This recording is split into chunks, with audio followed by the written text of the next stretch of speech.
গত কয়েকদিন আগে একজন মধ্যবয়সী মহিলা আসলেন। চেহারায় ক্লান্তি ও চোখে ছিল ভয়ের ছাপ।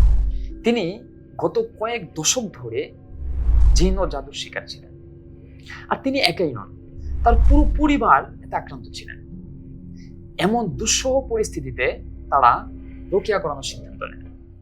রোকেয়া শুরু হতেই এক ভয়ঙ্কর শক্তিশালী জিন এসে হাজির হলো এবং যথারীতি সে বিভিন্ন ধরনের বিভ্রান্তিমূলক কথাবার্তা বলতে থাকে। কিন্তু যখন দেখলো কোনো কিছুতেই কাজ হচ্ছে না, তখন সে এক আগ্রাসী রূপ ধারণ করল।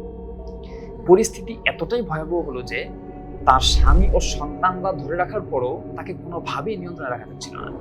সে অট্টহাসি দিয়ে বলতে লাগলো, তোরা আমার কিছুই করতে পারবি না, আমার অনেক শক্তি, আমার পেছনে অনেকে আছে। এটা ছিল এক ভয়ানক মুহূর্ত।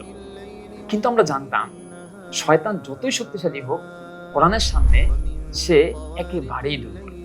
সুতরাং শয়তান বিভ্রান্ত করতে চাইবে, কিন্তু ভয় পাবেন না। আল্লাহর উপর পূর্ণ আস্থা রাখুন, রোকেয়া চালিয়ে যান। জিন, জাদু ও বদনজরের বিরুদ্ধে কোরআনের সুরক্ষা লাভবাইক রোকেয়া টিম আপনার পাশে, আপনার সহযোগিতা।